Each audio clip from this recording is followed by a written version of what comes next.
যখন নাস্তা করি, নাস্তার পর চা খাই, তখন কিন্তু সিলেটের কথা অটোমেটিক মনে হয় আমাদের, ঠিক না? সিলেট তো চা জন্য বিখ্যাত এবং অত্যন্ত সুন্দর একটি জেলা এবং অনেক বৈশিষ্ট্যপূর্ণ জেলার মধ্যে এখানকার ম্যাক্সিমাম লোক প্রবাসী। ইউরোপে, আমেরিকাতে, আমি আবার একসময় ইউরোপে রাজনৈতিক আশ্রয়ে আমিও ছিলাম কিছুদিন। প্রচুর সিলেটের মানুষের সাথে আমার চলাফেরা ছিল তখন। প্রিয় নেতৃবৃন্দ,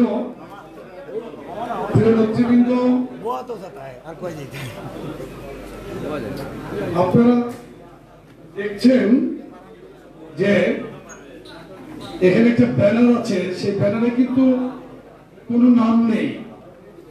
আমি যুবদলের সভাপতি হিসাবে কিন্তু এখানে একটা প্রোগ্রামে উপস্থিত হয়েছি। কোন নাম এখানে কি আছে যে চিফ গেস্ট কিংবা প্রধান বক্তা বা আলোচক এখানে সভাপতিত্ব কে করছেন, এরকম কোনো কিছু আছে? নাই। কারণ পরিবর্তিত পরিস্থিতি, ছাত্র জনতার আন্দোলন, যে আন্দোলনে বিএনপি গত 7.5 যাবৎ কিন্তু নেতৃত্ব দিচ্ছিল আন্দোলনকে। বিএনপির যত কিছু নেতা কর্মীরা নিহত, আহত হয়েছেন, গুম হয়েছেন, কি জন্য হয়েছে? এই ফ্যাসিস্ট সরকারের বিরুদ্ধে আন্দোলন করতে গিয়ে কিন্তু বিএনপি অনেক ক্যাজুয়ালিটিস ছিল।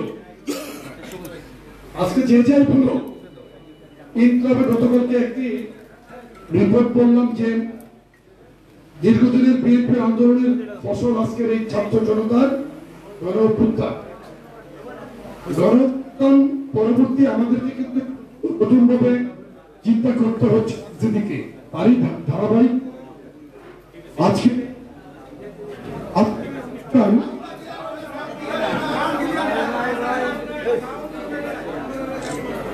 প্রতি সিলেট জেলার প্রিয় নেতৃবৃন্দের কাছে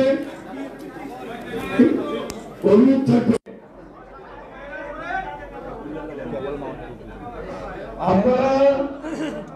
আপনারা সুস্থ সুন্দরভাবে আজকের এই মতবিনিময় সভা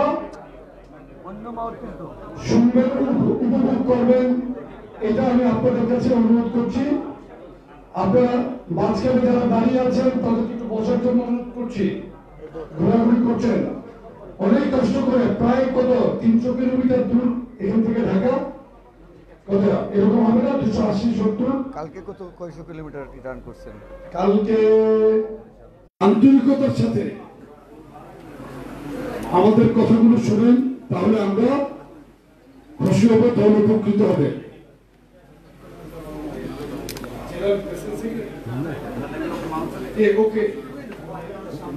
প্রেসিডেন্ট সেক্রেটারি ছাড়া স্টেজে কেউ থাকবে না। গতকালকে আমি বরিশালে অনলি প্রেসিডেন্ট এবং সেক্রেটারি থাকবে স্টেজে,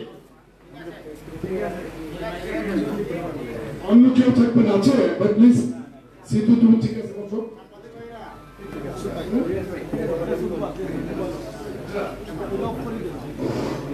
কোনো জায়গায় যদি আপনার কন্ট্রোল না থেকে আপনাকে নেতৃত্ব দেওয়ার নেতৃত্ব তো আল্লাহ প্রদত্ত একটি গুণাবলী, আর আপনার সংগঠনের প্রতি তো আপনাকে নিয়ন্ত্রণ থাকতে হবে। তাদেরকে আপনি যেভাবেই হোক ভালোবেসে বা কথাবার্তা বলে তাদের সাথে কাজ করতে হবে, আমরা চেষ্টা করি। এখন আজকে এখানে এই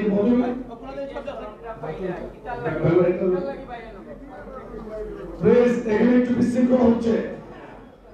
মকসুদ, এই ভাইদেরকে বসা করতে পারে, ভাইদের ক্যামেরাটা একটা সাইডে নিলে তো ভালোই।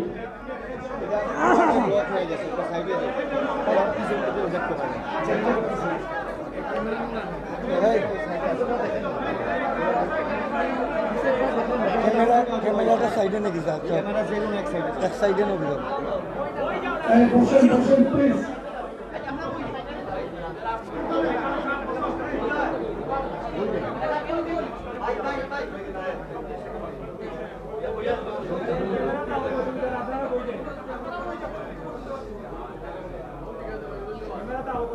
বৈষম্যহীন নিরাপদ মানবিক বাংলাদেশ গড়ায় বাংলাদেশ জাতীয়তাবাদী যুবদলের ভূমিকা শীর্ষক আজকের এই আলোচক মতবিনিময় সভা। এখানে কোনো সভাপতিত্ব নাই, প্রধান অতিথি নাই, এটা কেবল কি নোট স্পিকার, একমাত্র আমি কিছু বক্তব্য দেওয়ার জন্য এসেছি। মঞ্চে আমার সাথে আছেন যুবদলের সিলেট বিভাগীয় সাবেক সহসভাপতি জাকির হোসেন, সে বলিবাজার জেলা যুবদলের সভাপতি। উপস্থিত আছেন সিলেট জেলা যুবদলের সাবেক সহসাধারণ সম্পাদক, সিলেট বিভাগীয় সহসাধারণ সম্পাদক সাবেক এবং সিলেট জেলার নির্বাচিত সাধারণ সম্পাদক মকসুদ আহমেদ,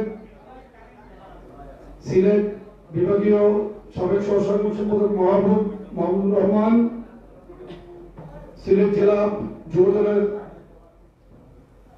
সংগ্রামী সভাপতি অ্যাডভোকেট মুমিনুল ইসলাম,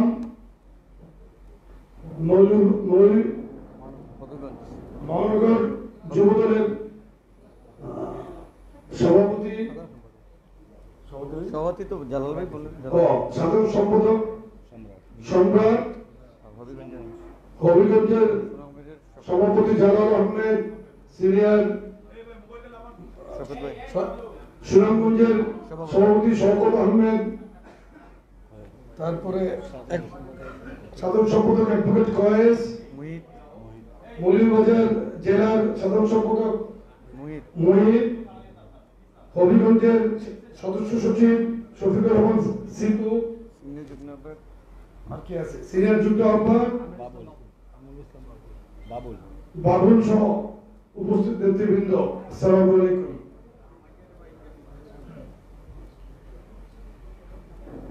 আপনারা ইতিমধ্যে দেখতে পাচ্ছেন যে আমাদের মাননীয় ভারপ্রাপ্ত চেয়ারম্যান দেশটার তারেক রহমান প্রত্যেকদিন বিভিন্ন বিভাগের সাথে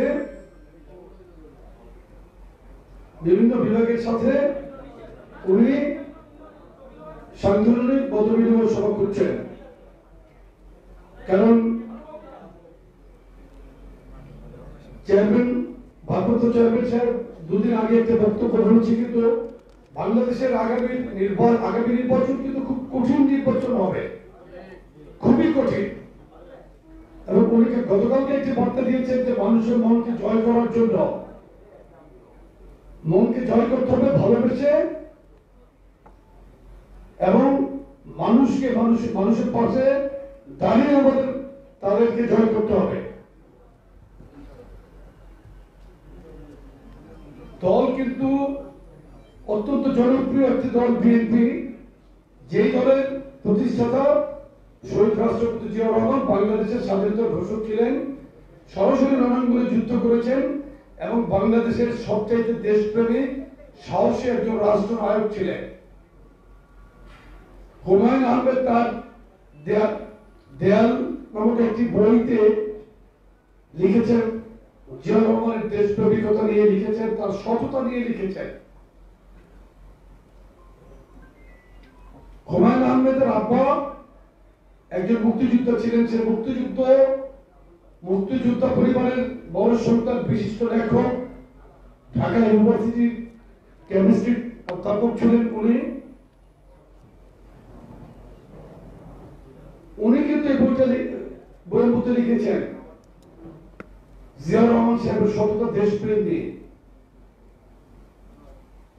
আমাদের নেত্রী বিএনপির চেয়ারপারসন, 3 বারের সাবেক প্রধানমন্ত্রী উনি কত একজন সম্ভ্রান্ত ভদ্র মহিলা। ওনাকে আমার এই 39 বছর রাজনৈতিক জীবন, ওনাকে কাছ থেকে অনেক দেখার সৌভাগ্য হয়েছে। আজ পর্যন্ত আমি ওনার সাথে যতই দেখেছি ততই মুগ্ধ হয়েছি যে কত একজন সম্ভ্রান্ত মানুষ উনি। ওনাকে কোনোদিন প্রধানমন্ত্রী থাকাকালীন বা অন্য কোনো সময় কোনোদিন কেউ বলতে পারবে না উনি কোনো কটু কথা বলেন নাই। আমাদের একটি মিথ্যা বানোয়াট মামলায় জেলখানায় বন্দী রেখেছিল এই সরকার 2 কোটি টাকা। টাকা কিন্তু ব্যাংকে 10 কোটি হয়ে গেছে এর মধ্যে, টাকা কিন্তু সরে নাই। গায়ের জোরে নেত্রীকে জেলখানা রেখেছে, অন্যায় করেছে। তারা আজকে বুঝতে পারতেছে যে বাংলাদেশের সবচেয়ে তারা বড় ভুল করছে, সাবেক প্রধানমন্ত্রী দেশনেত্রী বেগম খালেদা জিয়াকে জেলে রেখে। এটা কিন্তু তার ছেলে এতদিন পরে বলছে, কিন্তু জয় বলে না,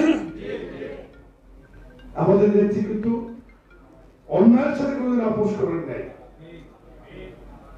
অন্যরা একটা সৎ দেশপ্রেমিক পরিবার, জিয়া পরিবার সৎ এবং দেশপ্রেমিক পরিবার। জিয়া পরিবারের হাতে বাংলাদেশ নিরাপদ। এইরকম একটি দল আমরা করি। এই আমাদের প্রতিষ্ঠাতা চেয়ারম্যান, আমাদের বিএনপি চেয়ারপারসন দেশনেত্রী বেগম খালেদা জিয়া, শহীদ রাষ্ট্রপতি জিয়াউর রহমান, দেশনায়ক তারেক রহমান, যিনি ভারপ্রাপ্ত চেয়ারম্যানের দায়িত্ব পালন করছেন, সততার সাথে দেশকে নেতৃত্ব দিচ্ছেন দলীয়ভাবে। আগামীতে ইনশাল্লাহ দেশকে নেতৃত্ব দেবেন। বাংলাদেশে একটি সুষ্ঠু নির্বাচনের মাধ্যমে ইনশাল্লাহ বিএনপি ইনশাল্লাহ ক্ষমতাসীন দল হিসাবে বাংলাদেশের সরকার গঠন করবে। আর সরকার গঠন করলে ইনশাল্লাহ ভারপ্রাপ্ত চেয়ারম্যান দেশনায়ক তারেক রহমান প্রধান মন্ত্রিত্ব গ্রহণ করবেন। তা আমাদের কাজ কি? এই পর্যন্ত যাওয়ার জন্য আমাদের কিছু কাজ আছে। তো কি কাজ বলেন?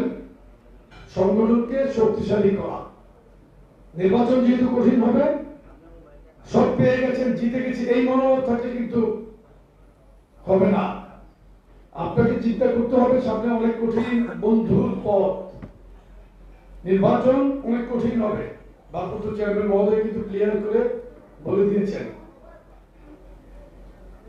আমি কি করছি? বন্যার ত্রাণে 5 দিন বন্যার পানির অঞ্চলে ছিলাম। গত 2 দিন যাবত আবার আপনাদের সাথে দেখা করার জন্য আসছি। বার্তাটা কি?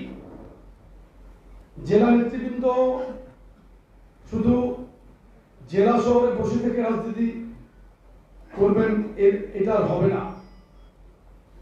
সামনের দিনগুলোতে জেলা নেতৃবৃন্দদের অবশ্যই তার জেলার অধীনস্থ প্রত্যেকটা উপজেলা এবং পৌরতে যেতে হবে। নেতাকর্মীরা কি করছেন, কোন অন্যায় কিছু করছেন কিনা, সংগঠন কিভাবে চালাচ্ছেন, এগুলো দেখভাল করার জন্য যেতে হবে।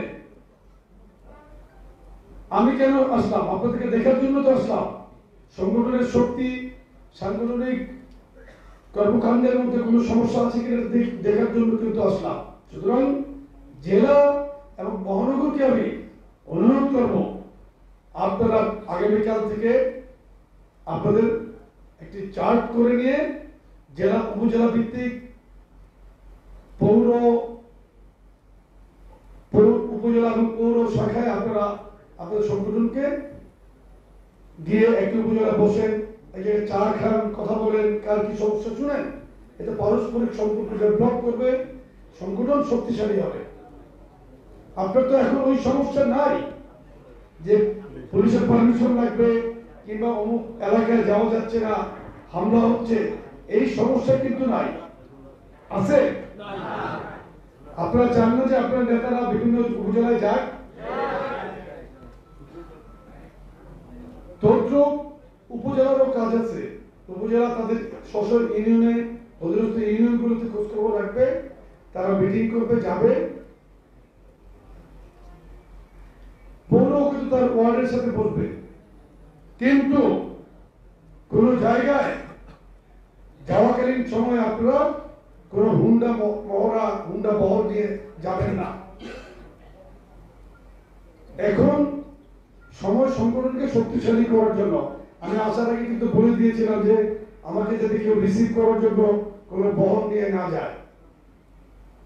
কারণ রাজনীতিকে আপনার বুঝতে হবে যে এখনকার রাজনীতির স্টাইল বা কখন কি করতে হবে। আপনার এখানে বিভিন্ন জনসভা হচ্ছে, তখন আপনি প্রচার প্রচারণার কাজ করবেন, সেটার স্টাইল থাকবে একরকম। এখন সংগঠনকে শক্তিশালী করার জন্য গোছানোর কাজ করবেন, সেটা থাকবে আরেক রকম। কোথাও কোন উপজেলায় আপনারা যাবেন, নিরিবিলি যাবেন, টাইম দিবেন, ওই যেখানে প্রোগ্রাম হবে সেখানে যাবেন, নিরিবিলিতে যাবেন। আপনার সাথে 2-4-5 জন নেতা কর্মী থাকবে, যাবে, কিন্তু কাজগুলো নীরবে সুন্দরভাবে কাজগুলো করতে হবে। আর সেকেন্ড আরেকটা জিনিস, সেটা হলো যে এখন অনেক জায়গায় দেখা যাচ্ছে আপনার যে পার্টি অফিসে প্রচুর ভিড় হচ্ছে না, নতুন নতুন শীতের পাখিদের আনাগোনা। দল কিন্তু সিদ্ধান্ত দিয়ে দিয়েছে কোন অবস্থাতে কোন সংগঠনে, বিএনপি, যুবদল, ছাত্রদল, স্বেচ্ছাসেবক দল, কোন সংগঠনে নতুন করে এখন কাউকে যোগদান করানো যাবে না। আপনারা আপনাদের সাথে এসে ছবি তুলবে, দেখবেন, চেয়ে দেখবেন একই কোনোদিন অন্য কোনো টেন্ট তাবুত থেকে আসলো কিনা, বুঝতে পারবেন না, কিন্তু চেষ্টা করতে হবে। এখন ধরেন এক জেলার আওয়ামী লীগের নেতারা অন্য জেলায় চলে গেছে, যারা বাজারি বা যাদের পরিচিতি কম, তারা কিন্তু ট্রান্সফার হয়ে গেছে, স্থানান্তরিত হয়ে গেছে। সুতরাং আপনারা দেখতে হবে যে কারা আপনাদের সাথে। আমাদের দুর্দিনের কর্মী কিন্তু আমাদের সব আছে, দুর্দিনে যে কর্মীরা ছিল তারাই আমাদের আছে। হ্যাঁ, লোক বললে পিছনে সাধারণ লোক আসবে। এখন আগে ভয়ে আসতো না, ওই সাধারণ লোকদের কিন্তু আপনি কথা দিবেন না। সাধারণ বিএনপি সাপোর্টার এখন মিছিলে আসবে, দ্যাটস রাইট, কিন্তু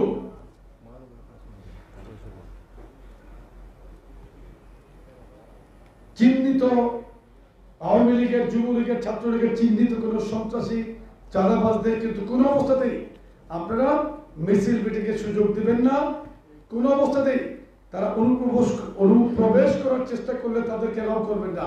প্রত্যেকের দায়িত্ব আছে, কিন্তু এটা নিয়ে কোনো ধরনের সংঘাতে যাবেন না। কিন্তু যার যার ক্যাপাসিটি দিয়ে তাদেরকে থামিয়ে দিতে হবে।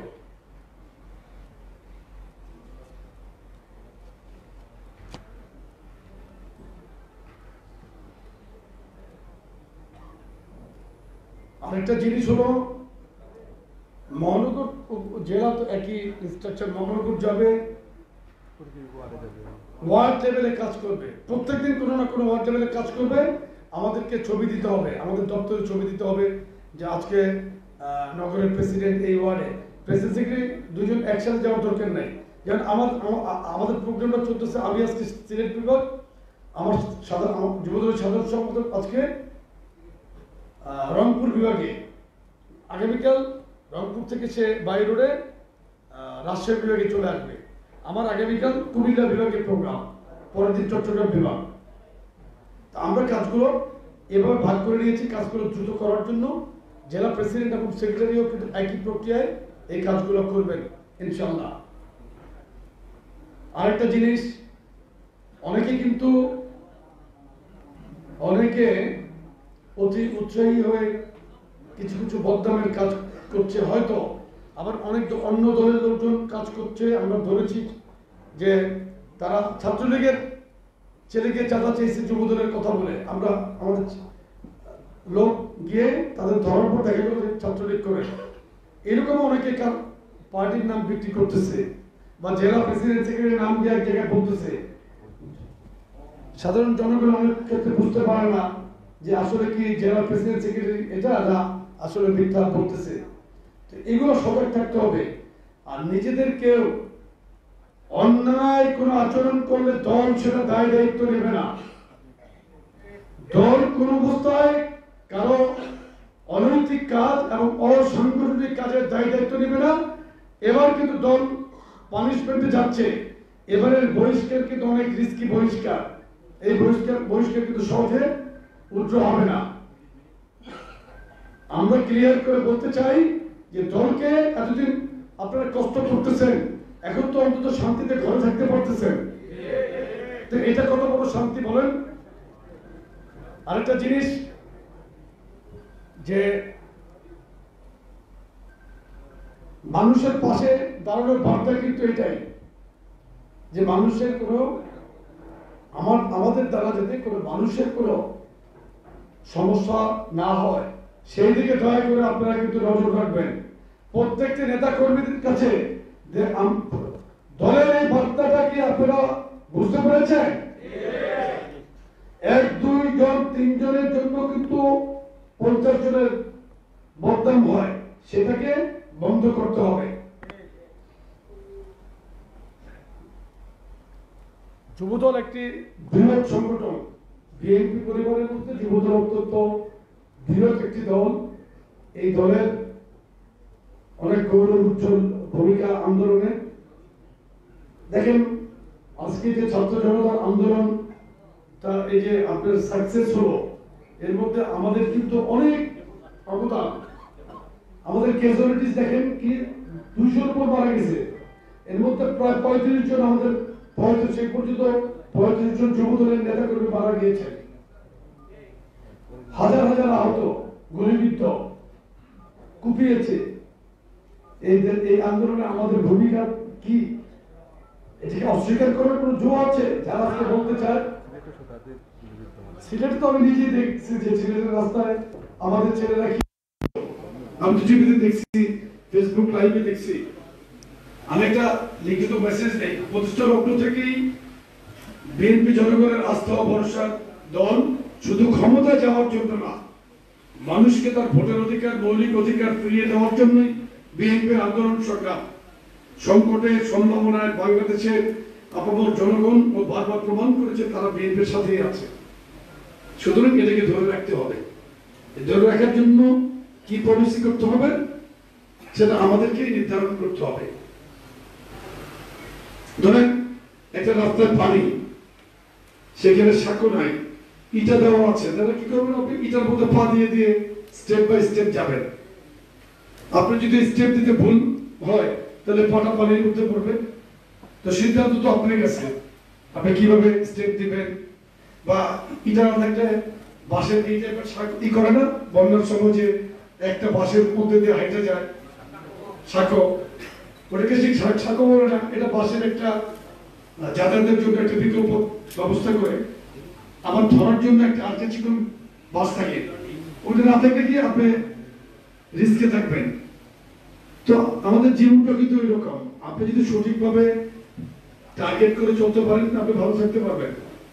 এই জন্য আমাদেরকে প্রথমে যে কথা বলছিলাম যে সংগঠনকে শক্তিশালী করতে হবে, নেতা কর্মীদের কাছে যেতে হবে। ঘরে বসে বসে আপনি ইনস্ট্রাকশন দিবেন, এটাতে কিন্তু দল কত শক্তিশালী হবে আমাদেরকে যেতে হবে। আর আমাদেরকে আপনারা ছোট ছোট ভিডিও দিবেন, কর্মশালা ভিত্তিক, সভা ভিত্তিক। একটা ছবি তুলে পাঠালেন, ওইটা আমরা এখন অ্যালাউ করি না। মিনিমাম 3-4 মিনিটের একটা ভিডিও, আবার অনেকে 25-30 মিনিটের ভিডিও দেন, এটা দিবেন না।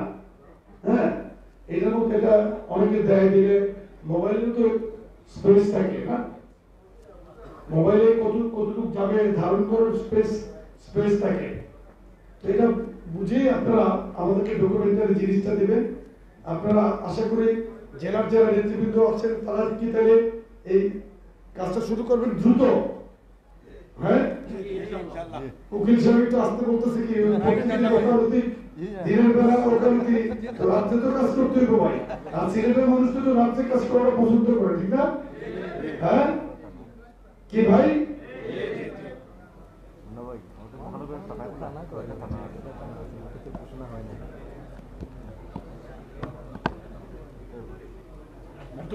সভা শেষ করি, ঘরোয়া কথা বলি।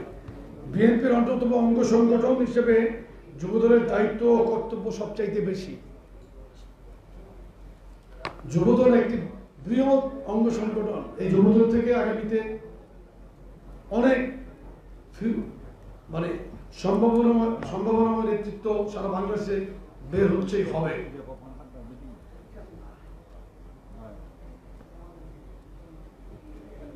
যুবদলের দায়িত্বশীল পদে আসীন থেকে এমন কোনো কাজ করা যাবে না যা জনগণের আস্থা নষ্ট করে। জনসম্পৃক্ত থেকে জনগণের আস্থা অর্জন ও সেটা অক্ষুণ্ণ রাখতে ঐক্যবদ্ধভাবে সকল প্রশ্নের ঊর্ধ্বে থেকে কাজ করে যেতে হবে। দলের নেতা কর্মীরা বিগত 17 বছর ধরে শত জুলুম ও নির্যাতন সহ্য করে যেভাবে জনগণের আস্থা ধরে রেখেছে তার ধারাবাহিকতা রক্ষা করতে হবে। এখানে 17.5 বছরের হিসাবটা বুঝতে পারছেন? বলেন তো কি হবে? আমি 15.5 বছর 15 বছর 7 মাসই ধরা চলে।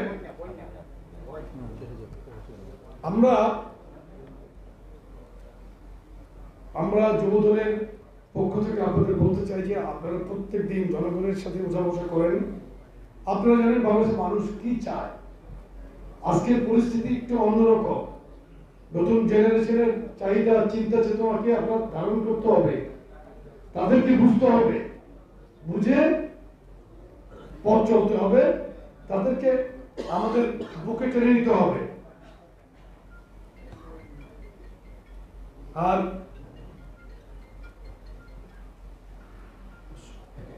সব জায়গায় কিন্তু এখন নির্বাচনকালীন সময়টা শুরু হয়েছে সেটা ভিন্ন কথা। সবচেয়ে একটা জিনিস কিন্তু আপনারা করবেন যে রাস্তাঘাটে 50 জন নিয়ে রাস্তা বন্ধ করে চলাচল এটা করা যাবে না, যে দলের ভাবমূর্তি ক্ষুণ্ণ হয়। আমি এখন বের হবো, ঠিক আছে, আপনারা আমার সাথে দেখা করবেন, আমাকে একটু ফ্রি চলে যেতে দিবেন।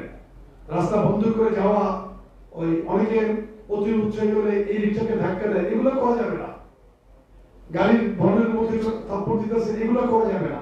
মানুষ এগুলো পছন্দ করে না। সুতরাং আমাদের এত বড় সম্ভাবনাময় দল, এই দল একটি সুষ্ঠু নির্বাচনের মাধ্যমে এই দল ক্ষমতা আসবে ইনশাআল্লাহ।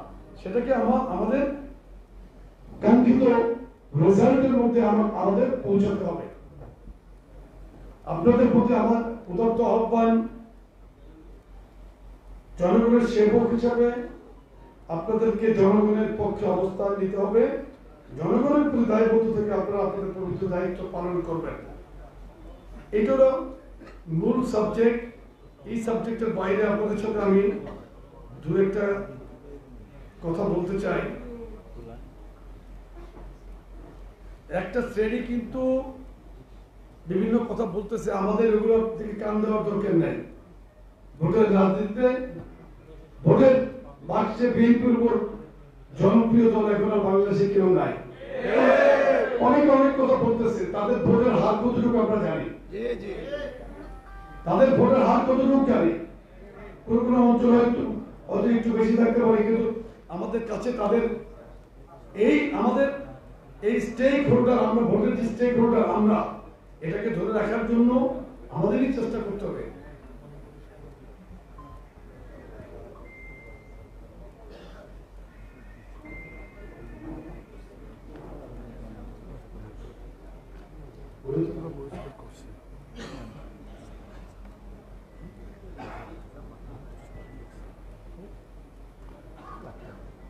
আমরা কিন্তু এই সরকারের অধীনে কোন নির্বাচনে অংশগ্রহণ করি নাই।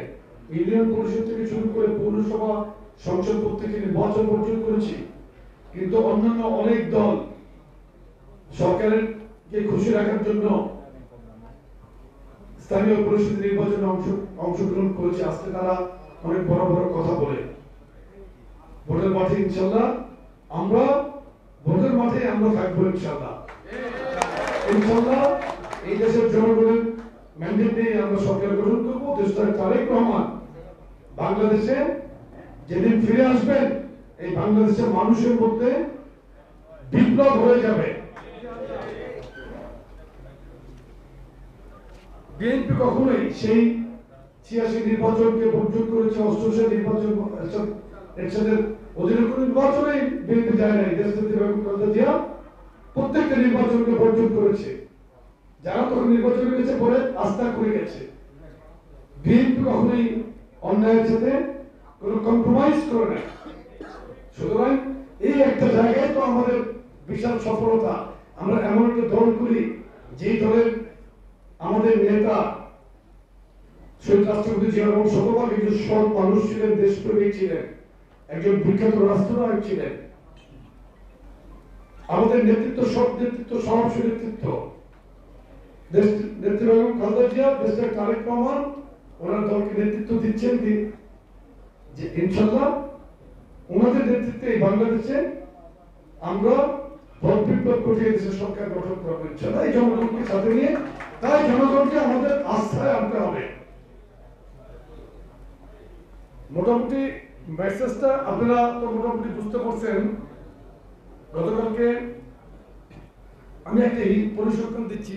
গতকালকে ইনকলাব পত্রিকায় পরিসংখ্যানটা উঠেছে 1.5 যুগ ধরে, 1.5 যুগ মানে 18 বছর প্রায় বিএনপি মাঠে ছিল, মামলা 1.5 লাখ আমাদের নেতা কর্মীদের বিরুদ্ধে, আসামি 60 লক্ষ।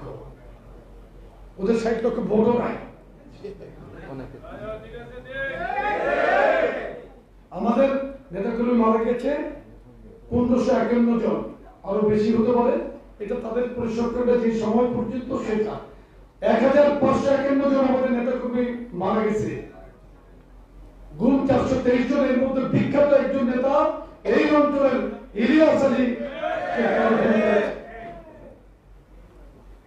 এবং ইলিয়াস আলীর গুমের আগে দিনারকে গুম করেছে, ইলিয়াস আলী জুনারকে গুম করেছে, ইলিয়াস আলী ড্রাইভার আনসারকে গুম করেছে।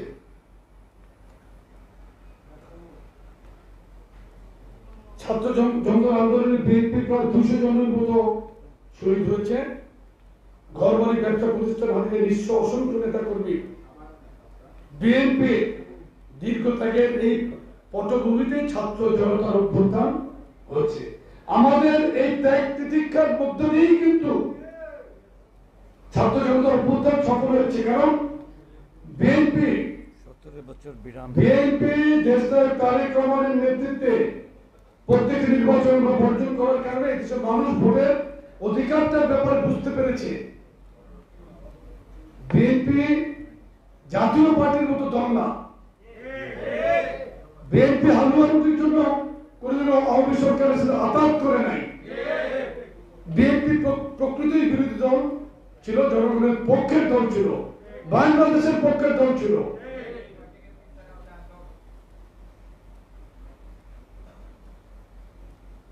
শহীদ রাষ্ট্রপতি জিয়া রহমান বলেছিলেন, দেশের বাইরে আমার কোন প্রভু নেই, বন্ধু থাকতে পারে।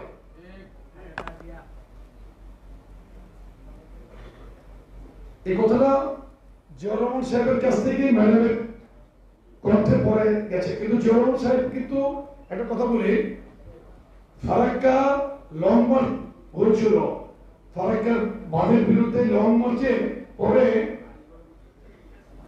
বিবিসির একজন সাংবাদিক জিয়া রহমান সাহেবকে প্রশ্ন করেছিলেন যে ভারত একটা শক্তিশালী দেশ, এই দেশের বিরুদ্ধে আপনি এত শক্তিশালী অবস্থান নিচ্ছেন,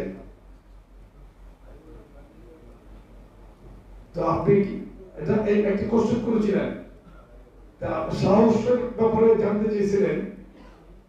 উনি ইন্টেলিজেন্ট মানুষ ছিলেন। যে অবস্থায় বলেছিলেন, দাঁত কিন্তু অনেক শক্ত, দাঁতের ভয়ে কি জিহ্বা তার কর্মকাণ্ড বন্ধ রাখে? সুতরাং বাংলাদেশ ছোট দেশ হতে পারে, কিন্তু কাউকে অন্যায় ভাবে ছাড় দেওয়ার মতো পজিশনে কখনোই ছিল না। বিএনপির আমলে কখনোই পার্শ্ববর্ত রাষ্ট্রের কাছে নতজানু পররাষ্ট্রনীতি বিএনপি গ্রহণ করে নাই। করেছিল? করে নাই। এটাই বিএনপির বৈশিষ্ট্য। এবং বিএনপির আমলে এই দেশের মানুষ অত্যন্ত, আমি মনে করি, সুখে শান্তিতে ছিল। আওয়ামী লীগ এই বিগত 15.5 বছরের ব্যাংকিং সেক্টরকে ধ্বংস করে দিছে। 25টার মতো ব্যাংক পারমিশন দিছিল। আর বিএনপি 2001 থেকে 2006 একটা ব্যাংক পারমিশন দেয়নি অর্থমন্ত্রী সাইফুর রহমান সাহেব। দেশের অর্থনীতিকে বুনিয়াদি শক্তিশালী করেছিলেন। কেন করতে পারছেন? আমাদের প্রধানমন্ত্রী সৎ ছিলেন, উনি ওনার সততার কারণে দেশ এগিয়ে গিয়েছে। শহীদ রাষ্ট্রপতি জিয়া রহমানের আমলে বাংলাদেশ থেকে ম্যান পাওয়ার বিদেশ গেছে, প্রথম ফ্রোজেন ফুড প্রথম গেছে, গার্মেন্টস এক্সপোর্ট হয়েছে। জিয়া রহমান সাহেব সৌদি আরবের আবহাওয়া উপযোগী গাছ নিয়ে বাদশাহকে উপহার দিয়েছিল, নিম গাছ, যেটা সৌদি আরবে বলে সাজারাতুল জিয়া, মানে জিয়া গাছ, প্রচুর নিম গাছ আপনারা সৌদি আরবে দেখতে পাবেন। আরাফার ময়দানে নিম গাছ, আল্লাহর রহমত। তো আমরা এগুলো চিন্তা করতে হবে, জানতে হবে, মাঝে মাঝে একটু পড়ালেখা করবেন, বিভিন্ন পত্রিকায় কলাম পড়বেন, বই পড়বেন, তাহলে জানতে পারবেন নেতাকর্মীদের কিছু আপনারাই একটু বলতে হবে না? তো আমাদের তো সামনে দিনগুলোতে নেতা কর্মীদের প্রত্যেকের কিন্তু সুখ দুঃখে একজন আরেকজনের পাশে থাকবে, নিজেদের মধ্যে কোন রকম দূরত্ব তৈরি করা যাবে না। সবচেয়ে বড় মেসেজ হল কোন প্রকার অনৈতিক কাজ, অসাংগঠনিক কাজ করা যাবে না, এবং এটার ব্যাপারে পার্টি খুব জিরো টলারেন্স, কাউকে কোনো ক্ষমা করা হবে না। গত এক মাসে আপনারা দেখেছেন বিএনপি যুবদল ছাত্রদলের অনেক শাস্তিমূলক ব্যবস্থা নেওয়া হয়েছে। সুতরাং নিজেরা সংগঠন করেন, সংগঠন। আমরা তো এখন ভালো আছি, বাসায় থাকতে পারতেছি, ঘুমাচ্ছি, পরিবারের সাথে সময় দিতে পারতেছি। আরো যদি আমরা সংগঠনকে শক্তিশালী করে ভালোভাবে দলকে নির্বাচন পর্যন্ত আমরা ঠিক মতো থাকতে পারি, কাজ করতে পারি, তাহলে আমাদের ইনশাআল্লাহ আগামী নির্বাচনে আমরা জয়লাভ করব। ইনশাআল্লাহ সরকার গঠন করব। দেশের তারেক রহমান এই দেশের নেতৃত্ব দিচ্ছেন। সরকারে আসলে উনি প্রধানমন্ত্রী হিসেবে এই দেশকে উনি দায়িত্ব দিয়ে দেশের উন্নয়ন করবেন। আমি বিশ্বাস করি দেশের তারেক রহমান এই বাংলাদেশকে একটি রাষ্ট্রে ইনশাআল্লাহ পরিণত করতে পারবেন।